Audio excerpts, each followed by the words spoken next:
It was 11:51 p.m. when the text came through. No hello, no how are you. Just a notification from my father Dennis. Lauren, it read, "We think it is best you skip the summer kickoff BBQ this weekend. Your serious energy really dampens the mood. Just make sure the silent partner transfer hits by the first." I stared at the words. Silent partner. That was his nickname for me. Not daughter. Just a resource. I did not cry. I did not ask why. I looked at my reflection in the dark screen, opened my banking app, and found the recurring payment of $3,250. I tapped cancel. He wanted a silent partner fine. I decided to give him exactly the silence he asked for. Before we go any further, drop a comment below. If a family member told you you were not welcome at the dinner table but your wallet was, would you still send the check? Let me know where you are watching from. People ask me why I paid for so long if they were so cruel. They look at the math, $58,500 over 18 months, and they shake their heads. They call me a doormat. But they do not understand the economics of a child desperate for approval. I did not cancel that payment because I was having a tantrum. I canceled it because for the first time in my life, I looked at the balance sheet and realized the return on investment was zero. The morning after the text, I got in my car. It is a 2014 sedan with a dent on the rear bumper and an air conditioner that only works when it is raining. I drove past the house. My house really, if we are talking about who keeps the lights on, but on paper it belongs to Dennis. It sits on a half-acre lot in the nice part of town with manicured hedges and a driveway wide enough for 3 cars. I pulled over 3 houses down and just watched. The preparations for the summer kickoff were in full swing. A white event tent was already pitched in the backyard, its peaks visible over the fence. A catering van was unloading trays of what looked like sliders and shrimp cocktails. I saw a guy in a black t-shirt setting up speakers for a DJ booth. My father Dennis was standing in the driveway directing traffic. He looked great. He was tanned, wearing a crisp polo shirt, laughing with the delivery guys. He didn't look like a man struggling to make ends meet. He didn't look like a man who needed his daughter to cover the $3,000 mortgage so he wouldn't lose the family estate. He looked like a king holding court. Then I looked at my own hands, gripping the steering wheel. My nails were bare because manicures are $20 I usually save. I looked at the passenger seat where my lunchbox sat packed with leftovers because buying lunch is reckless. I live in a 600-square-foot apartment where the radiator clanks like a dying engine all winter. I haven't taken a real vacation in 4 years. I have been eating ramen and working overtime to fund the lifestyle of a man who just uninvited me from eating his shrimp because my energy is too serious. That is when the realization hit me, cold and hard as a coin on a counter. This is the transactional trap. For 18 months, I had convinced myself I was helping. But I wasn't helping. I was subscribing. I had turned my relationship with my father into a subscription service. In my head, I thought that if I just paid the monthly fee, eventually I would unlock the premium features. I thought if I covered the bills, the version of my dad who criticized my weight and called me boring would fade away, and the version of him who was proud of me would finally download. I treated his love like it was pay to win. I thought maybe if I hit the $60,000 mark, he will finally say thank you. Maybe if I save the house, he will finally see me. But sitting there watching him laugh while the DJ tested the bass, I understood the fraud. There was no premium version. The dad who loved me didn't exist behind a paywall. He didn't exist at all. I was paying top dollar for a product that was never going to be delivered. He called me a silent partner because that is what you call someone who puts up the capital but gets no say in the business. He was right. I was an investor. And any smart investor knows that when an asset becomes a liability, you do not keep pouring cash into it. You liquidate, you cut your losses, you walk away. I put the car in drive. I didn't honk.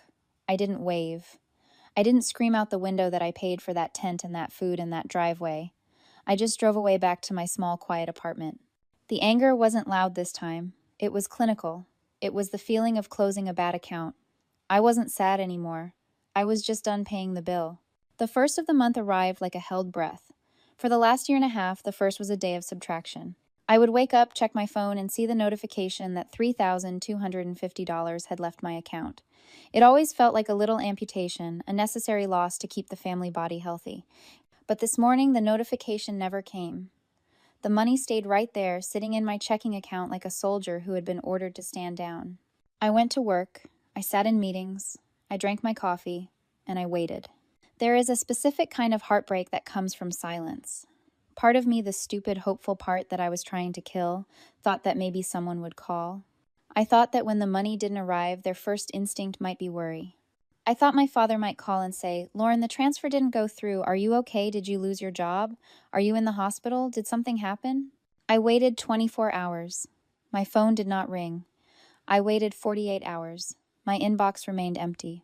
That silence was the most expensive lesson I have ever learned. It taught me exactly where I stood. If I had been lying in a ditch somewhere, or if I had been fired, or if my apartment had burned down, they wouldn't have known. They didn't notice my absence.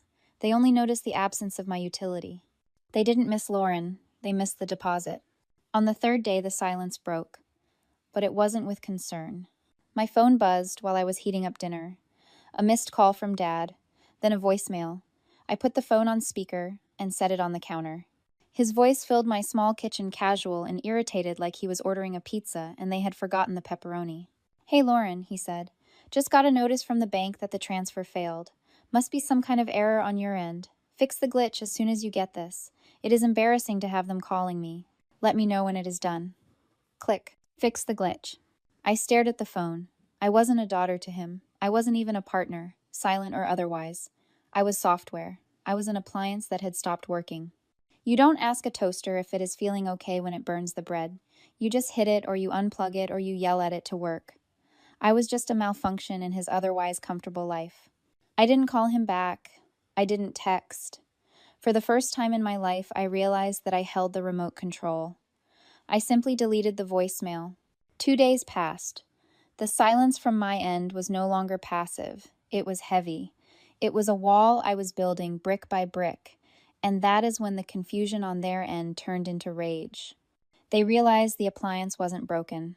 It was unplugged. My sister Megan was the first to break protocol. Megan is 32, the golden child, the one who is always chasing a dream that requires someone else's funding. She texted me at 11 in the morning on a Tuesday. "What is going on with you?" she wrote. "Dad is freaking out. He says you are not picking up. You know his blood pressure cannot handle this kind of stress. Just send the money so he can calm down." "You are being dramatic." I looked at the text. No hello.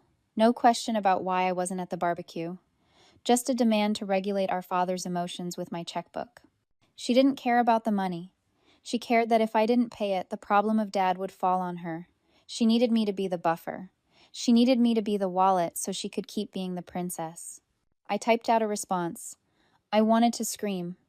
I wanted to list every sacrifice I had made.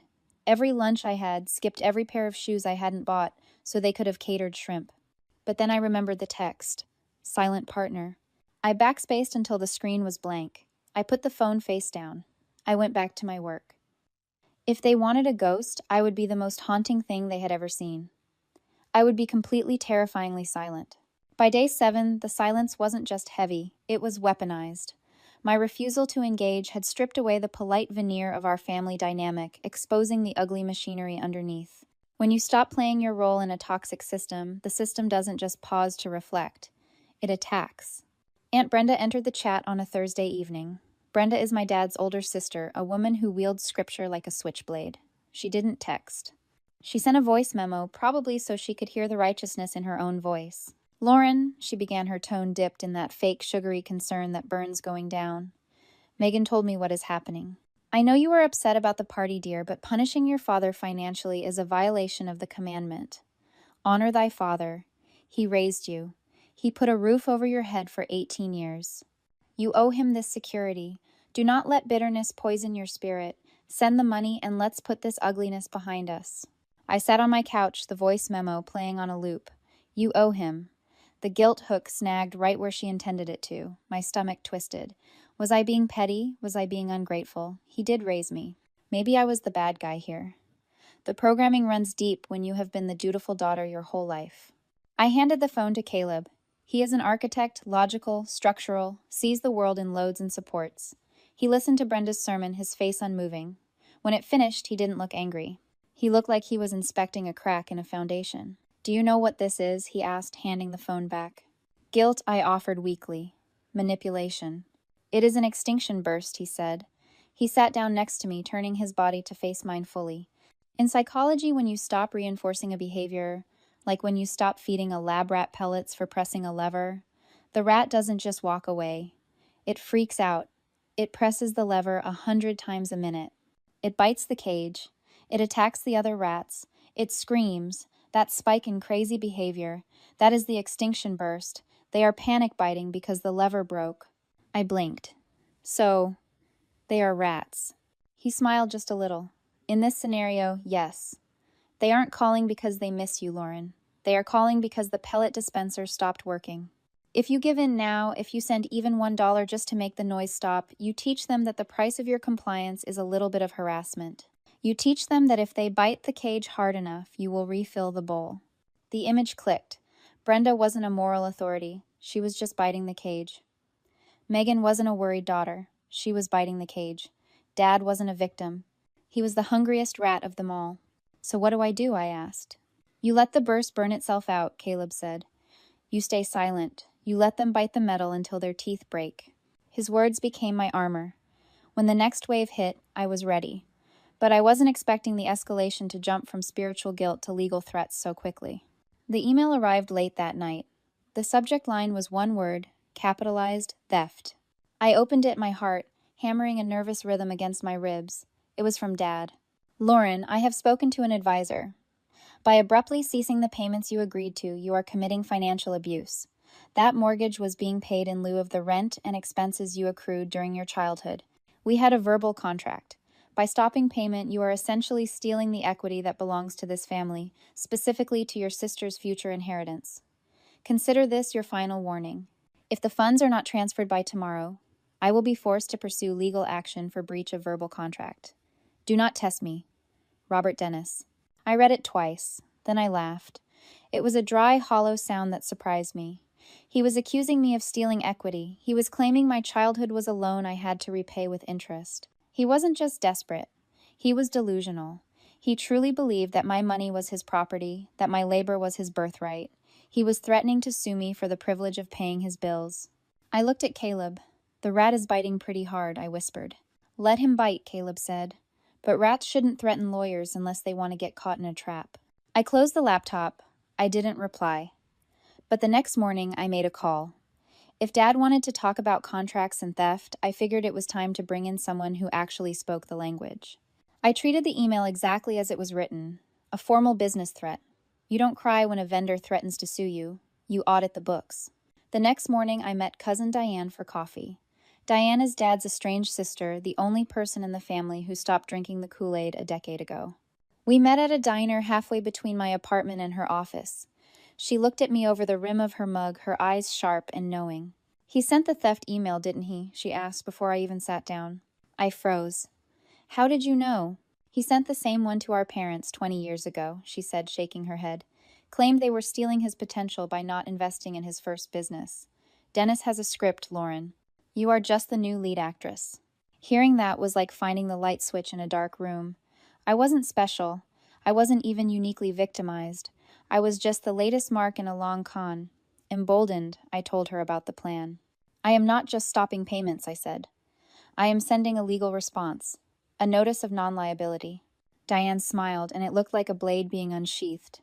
Good. Do it. But check the records first. Dennis lies about numbers the way other people breathe. I hired a lawyer that afternoon. Not a family friend, but a real estate attorney named Mr. Henderson. I paid him a retainer I couldn't really afford, but I considered it an investment in my freedom. I asked him to draft a formal response to Dad's threat, a letter stating clearly that there was no contract, no debt, and that I had zero ownership interest or obligation to the property. 2 days later, Henderson called me.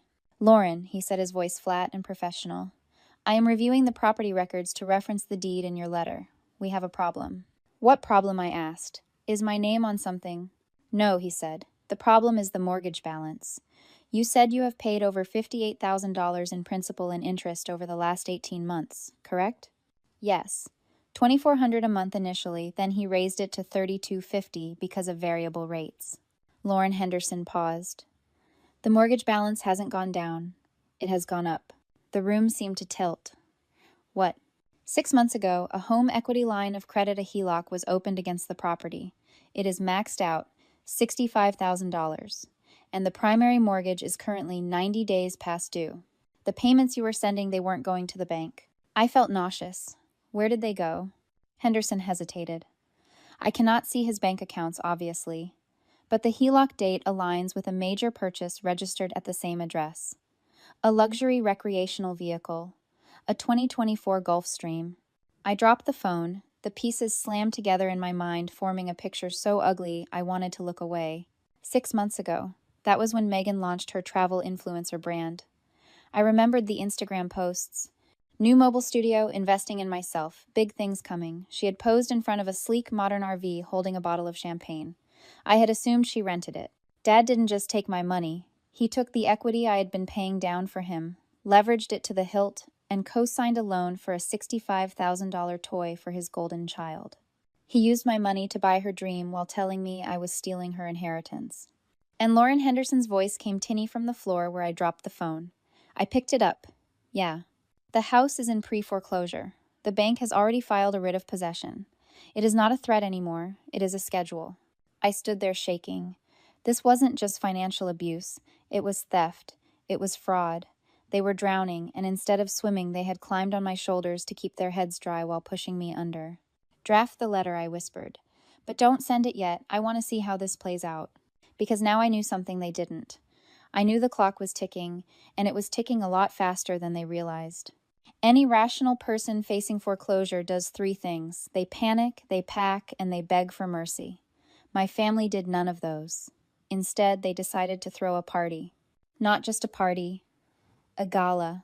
3 days after I found out about the secret debt, the invite hit Facebook. It wasn't for a Save the House fundraiser. It was for a retirement renovation reveal. I stared at the screen, blinking hard. They were losing the house in a matter of weeks, yet they were inviting half the town over to celebrate a new deck.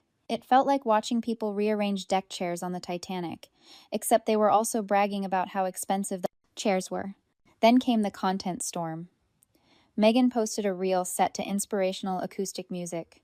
The camera panned over the brand new mahogany decking the twinkling string lights, and finally the glistening chrome of the $65,000 RV parked in the driveway.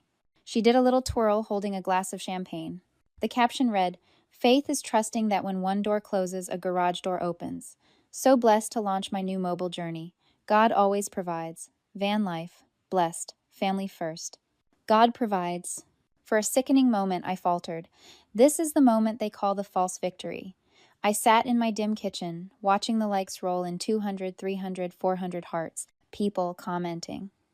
"So proud of you," and "You guys deserve this." A cold doubt crept into my chest. Had they done it? Had they found another source? Maybe Dad had a secret pension I didn't know about. Maybe they had scammed someone else. Maybe I was the crazy one obsessing over spreadsheets while they manifested abundance. It looked so real. Their happiness, their success, their complete lack of fear, it made me feel small. It made me feel like I had cut them off for nothing, that my absence hadn't impacted them at all. They were thriving without me. I almost closed the laptop. I almost let them have it. But then I remembered Mr. Henderson's voice. Pre-foreclosure. Writ of possession. I opened a new tab. I didn't go to Instagram. I went to the County Clerk of Court's Public Records database. I typed in Dennis Robert. The page loaded. I scrolled past the tax liens. I scrolled past the old speeding tickets. And there at the very top, filed 48 hours ago, was a new PDF. Order of eviction, writ of possession. Status active. Scheduled execution July 4th, 1400 hours. I clicked the document. It wasn't a warning. It was a command. The bank had petitioned for an expedited removal because of waste and asset deterioration, likely the unpermitted deck construction. Because of the holiday weekend, the sheriff's department was clearing the docket. They weren't coming next month. They were coming on Independence Day, at 2 in the afternoon. My eyes darted back to the Facebook invite. Party starts at 1 p.m. I looked at the time on the writ. Sheriff arrives at 2 p.m. The math was so brutal, it was almost poetic. They had scheduled their renovation reveal to overlap perfectly with their eviction. They were going to have 100 guests, a caterer, and a DJ standing on that new deck exactly 1 hour before the police arrived to lock them out of it. My thumb hovered over Dad's contact in my phone. The old Lauren, the Lauren who paid the mortgage, the Lauren who fixed the glitches, screamed at me to call them, to warn them. "You cannot let them be humiliated like this," she whispered. "It is cruel. Tell them to cancel the party. tell them to pack. I actually typed the first 3 letters. Dad, the shh. Then I stopped. I heard his voice in my head. Silent partner, financial abuse, thief. If I warned them, they would blame me. They would say, I ruined the party. They would say, I called the police. They would spin it. I backspaced. I set the phone down. They wanted me to be a silent partner fine. I would be the most silent partner in history. I wouldn't scream. I wouldn't warn. I would let the clock run out. I closed the browser. I didn't RSVP. But I knew exactly where I would be on July 4th at 2 p.m. And it wasn't going to be at a barbecue. July 4th was sunny, obnoxiously so. The kind of day designed for barbecues and denial. I didn't go to the house. I parked my car 3 streets over, tucked behind a thick hedge of oleander. I didn't need to be there in person. We live in the age of digital surveillance, and my sister Megan was my unwitting cameraman. I sat in the driver's seat, phone propped on the dashboard, watching Megan's Instagram live. The party was in full swing. The video feed was chaotic and loud. She was walking through the backyard, showing off the spread. Look at this charcuterie board, guys, she squealed, panning over imported cheeses that cost more than my weekly grocery budget. The new deck was packed. Dad was holding court near the grill, a beer in one hand, gesturing wildly with tongs. He looked triumphant. He looked like a man who had gotten away with it. To family, he shouted, and the camera swung to capture the toast. To those who show up, to loyalty, the guests cheered. My stomach turned. The comments on the live stream were a river of praise. Best dad ever. Goals. So happy for you guys. I checked the time. 1:58 p.m. And here is the star of the show, Megan announced, walking down the driveway toward the massive RV. It gleamed in the sunlight, a monument to their selfishness. She patted the chrome bumper. My new office. Can't wait to hit the road. 2 p.m. In the background of the video, a vehicle turned onto the street. It wasn't a guest. It was a white sedan with municipal plates. Behind it, a flatbed tow truck rumbled into view. Megan didn't notice at first. She was too busy reading comments. But then the doorbell rang. A loud, sharp, authoritative ring that cut through the music. Ooh, surprise guest, Megan chirped. She trotted toward the front door phone, still streaming. My heart hammered against my ribs. I watched through her screen as she opened the door. It wasn't a surprise guest. Standing on the porch were 2 uniformed sheriff's deputies and a man in a polo shirt holding a drill, the locksmith. Robert Dennis, the deputy asked. His voice was loud, clear, and picked up perfectly by Megan's microphone. Dad appeared behind Megan, smiling, his face flushed with drink. Officers, come to join the party. Grab a burger. Sir, I have a writ of possession for this property, the deputy said, stepping forward. He held up a paper. This house is now the property of the bank. You have 15 minutes to vacate the premises before we change the locks. Everyone needs to leave. Now. The silence that fell over the live stream was absolute. The music stopped. The chatter died.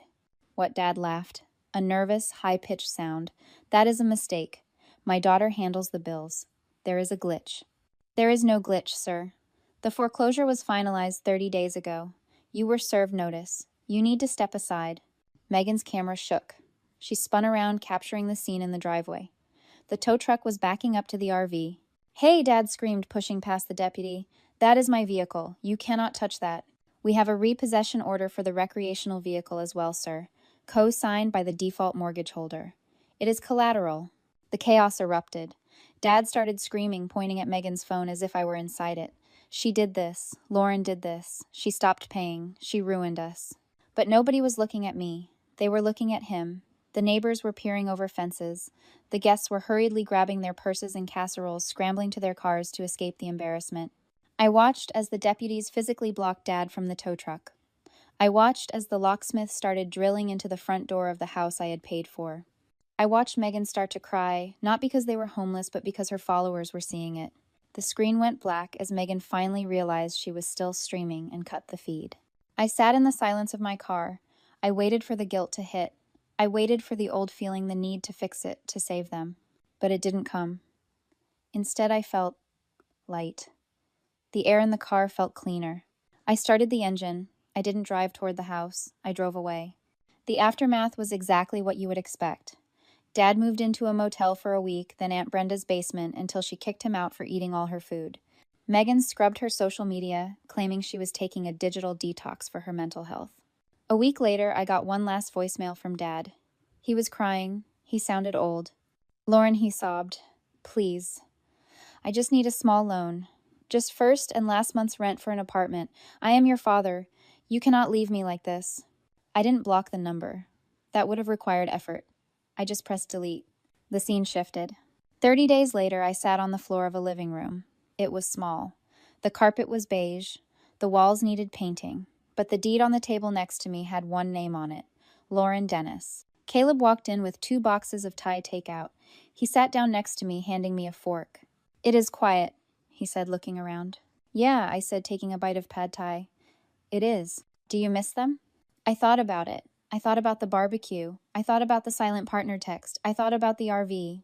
I miss who I wanted them to be, I said. But I don't miss who they are. He nodded. To the silent partner, he said, raising a plastic cup of water. To the sole owner, I corrected, clicking my cup against his. I finally learned that you cannot buy respect, but you can definitely stop funding your own disrespect. Have you ever had to cut the financial cord with family? Tell me your story in the comments, and don't forget to follow for more stories about reclaiming your life.